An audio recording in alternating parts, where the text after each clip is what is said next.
خلفائے راشدین، عام طور پر تو ہم کہتے ہیں حضرت ابو بکر، حضرت عمر، حضرت عثمان، حضرت علی. میں نے اپنی ذاتی رائے، حقیر سی رائے عرض کی ہے، اس میں حضرت حسن کا دور بھی شامل ہونا چاہیے 6 مہینے کا. تب وہ 30 برس پورے ہوتے، جو حدیث میں آیا ہے کہ خلافت جو ہے وہ 30 برس رہے گی، اس کے بعد ملوکیت شروع ہو جائے گی. تو ملوکیت کا پہلا قدم یہ تھا کہ حضرت معاویہ نے طاقت سے بزور خلافت حاصل کی. اس لیے ان کو خلیفہ راشد ہم نہیں کہتے. البتہ یہ ضرور ہے کہ ان کا دور بہت پرسکون دور تھا. البتہ جب 10 برس گزر گئے حضرت معاویہ کے دور حکومت کو، اب میں یہاں لفظ خلافت کی بجائے دور حکومت استعمال کر رہا ہوں، جو کہ خلافت راشدہ سے ذرا اس کا فرق واضح ہو جائے. تو اس وقت ایک اور صحابی، جلیل القدر صحابی مغیرہ ابن شعبہ رضی اللہ تعالی عنہ، وہ حضرت معاویہ کے پاس آئے اور انہوں نے یہ کہا کہ دیکھیے، اگر آپ نے اپنے بعد اپنا جانشین نامزد نہ کیا تو ہو سکتا ہے پھر فسادات پیدا ہو جائے، پھر مختلف لوگ خلافت کا دعویٰ لے کر کھڑے ہو جائیں، پھر خانہ جنگی ہو جائے. 5 برس کی خانہ جنگی میں 1 لاکھ سے زیادہ مسلمان شہید ہو چکے ہیں، قتل ہو چکے ہیں، ہلاک ہو چکے ہیں. اب دوبارہ وہی دور نہ آ جائے، لہذا آپ اپنا جانشین نامزد کر دیجئے. امیر معاویہ ریلیکٹنٹ تھے، لیکن انہوں نے دلائل دیے، دلائل مضبوط تھے. انہوں نے کہا کہ اب کبار صحابہ دنیا سے رخصت ہو چکے، وہ جماعت کہ جن کی تربیت اور تزکیہ، جن کی تعلیم حضور نے خود کی تھی اور ان کو اندر سے پاک کر دیا تھا، ان کی نیتیں بالکل پاک ہو چکی تھی، کوئی نفسانیت ان میں نہیں رہی تھی، وہ جماعت تو اکثر و بیشتر اب ختم ہو چکی، فوت پا چکے، وفات ہو چکی. لہذا اب جو ہے اکثر و بیشتر نو مسلم ہیں جو بعد کے فتوحات کے ذریعے سے اسلام لائے ہیں. لہذا ان کے اندر نہ وہ پختگی ہے، نہ ان کے اندر وہ تقویٰ ہے، نہ تدین ہے، نہ اصول پرستی ہے. اسلام کی پوری تعلیمات جو ہیں وہ ان کے وجود کے اندر، ان کے شعور کے اندر گہری اتری ہوئی نہیں ہے. لہذا اب صورتحال وہ نہیں رہ سکے گی جو حضرت ابو بکر یا حضرت عمر یا حضرت عثمان یا حضرت علی کے زمانے میں تھی. لہذا آپ نامزد کیجئے. یہ بھی بتا دوں کہ مغیرہ ابن شعبہ کون تھے رضی اللہ تعالیٰ عنہ.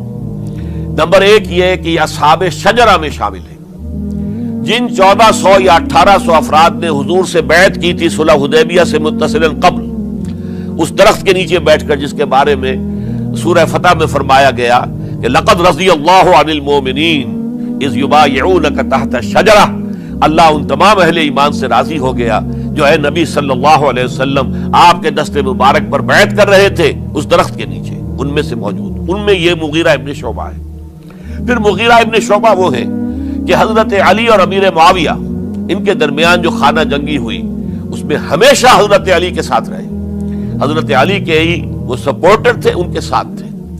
اس پہلو سے اچھی طرح سمجھ لیجئے کہ یہ نہیں ہے کہ وہ در حقیقت کو پہلے سے وہ امیر معاویہ کے ساتھی تھے، نہیں. لیکن اب جو صورتحال وہ دیکھ رہے تھے، جہاں دیدہ انسان تھے، بہت بڑے سیاستدان تھے، جانتے تھے حالات کو، حالات کے نبض پر ان کا ہاتھ تھا. لہذا انہوں نے یہ مشورہ دیا اور پھر امیر معاویہ نے اس مشورے کو قبول کر لیا اور یزید کی ولی عہدی کا اعلان کر دیا. یہ بالکل مڈل ہے حضرت امیر معاویہ کے دور خلافت کا درمیان.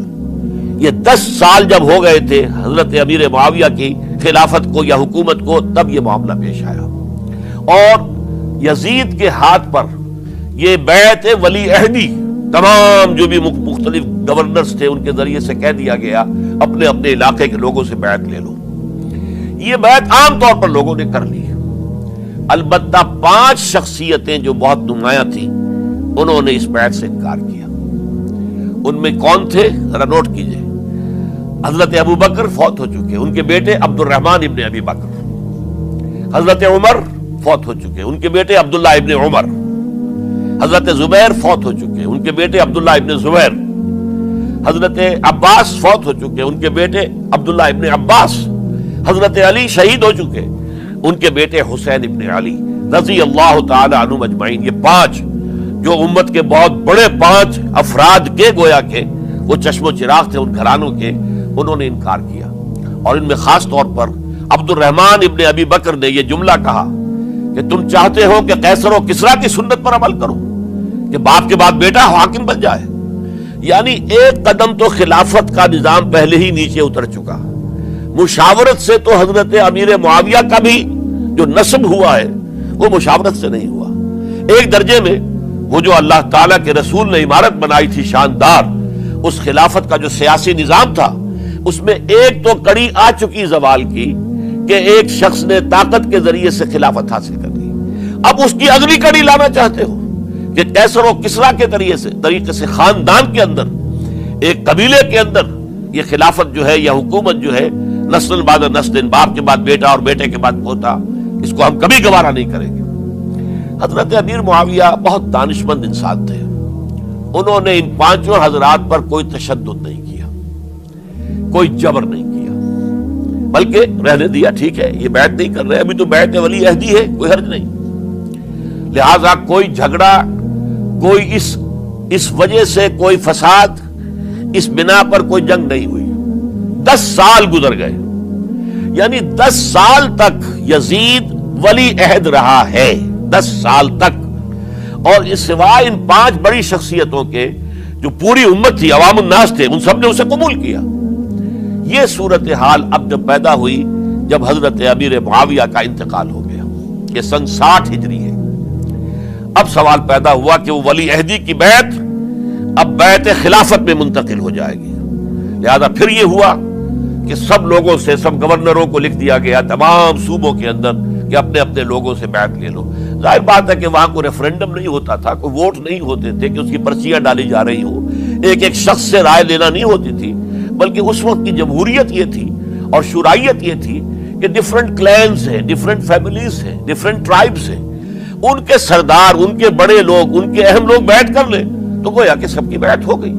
وہ ایک قبائلی نظام تھا اور اس میں یہ نہیں تھا نظام کے ووٹ بنے ہوئے ہوں اور اس کی پرچیاں ڈالی جا رہی ہوں. تو تمام عالم اسلام نے گویا کہ بیعت قبول کر لی اب یزید کی بحیثیت خلیفہ.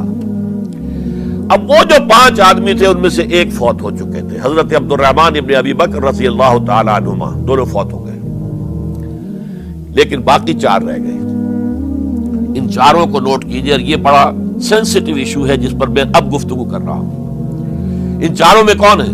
عبداللہ ابن عباس، عمر میں سب سے بڑے وہ ہیں، اور ان کی شان یہ ہے کہ انہیں حبر الامہ کہا گیا ہے، امت کے سب سے بڑے عالم، اور قرآن مجید کے وہ سب سے پہلے مفسر ہیں. اصل جو جتنی بھی تفسیری روایات ہمیں ملتی ہیں حضرت عبداللہ ابن عباس کے شاگردوں سے، تابعین سے، لہذا ان کا بہت اونچا مقام ہے.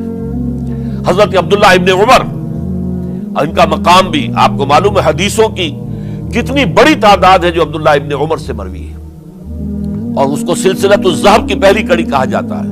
روایت حدیث میں جو سنہری زنجیر ہے اس کا آغاز حضرت عبداللہ ابن عمر ہے. ایک طرف یہ دونوں ہو گئے، ان دونوں کی رائے کیا ہوئی؟ اگرچہ کام غلط ہوا ہے، یہ اس طریقے سے قیصر و کسریٰ کی روایت پر عمل کرنا غلط ہے، لیکن یہ اتنی بڑی غلطی نہیں ہے کہ اس کی وجہ سے باہمی جنگ و جدال ہو، خوریزی ہو، ایک دوسرے کی گردنیں کاٹی جائیں اور فتنہ و فساد پیدا کر دیا جائے. لہذا انہوں نے یزید کی بیعت کر لی. 2 حضرات رہ گئے، یہ نسبتاً نوجوان ہیں. ان دونوں کی پیدائش ہجرت کے بعد ہوئی ہے. ہجرت کے بعد پہلا بچہ جو مہاجرین میں پیدا ہوا ہے وہ عبداللہ ابن زبیر ہے. بلکہ کچھ عرصے تک مہاجرین میں جب کوئی پیدائش نہیں ہوئی تو وہ مکے مدینے کے منافقین نے کہنا شروع کر دیا تھا کہ یہ یہاں کے کمزور ہو گئے، نامرد ہو گئے، ان کی اولاد اب چلے گی نہیں. تو عبداللہ ابن زبیر جب پیدا ہوئے، اور آپ کو معلوم ہونا چاہیے وہ حضرت ابو بکر صدیق کے نواسے ہیں، حضرت عائشہ صدیقہ کی ہمشیرہ حضرت اسماء کے بیٹے ہیں عبداللہ ابن زبیر. اور زبیر بہت شجاع، بہت ہی بہادر انسان تھے.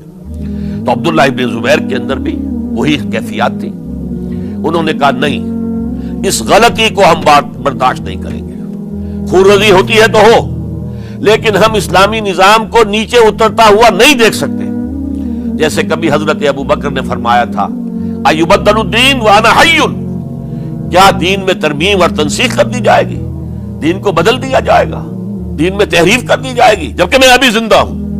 میں جیتے جی یہ نہیں ہونے دوں گا. حضرت عبداللہ ابن زبیر کی یہ رائے ہوئی، وی ہیو ٹو چیلنج، ہم مقابلہ کریں گے، ہم اسے پیسیولی قبول نہیں کریں گے. انہوں نے بیعت سے انکار کیا اور مدینہ چھوڑ کر مکے جا کر حرم کے اندر پناہ گزین ہو گئے. یہی معاملہ حضرت حسین ابن علی رضی اللہ تعالی عنہما کا تھا. وہ بھی نہایت شجاع، نہایت جری، نہایت بہادر. انہوں نے بھی کہا کہ یہ غلط قیصر و کسریٰ کی روایت جو شروع ہو رہی ہے، اسے ہم نے رجسٹ کرنا ہے اور اسے ہم آگے نہیں چلنے.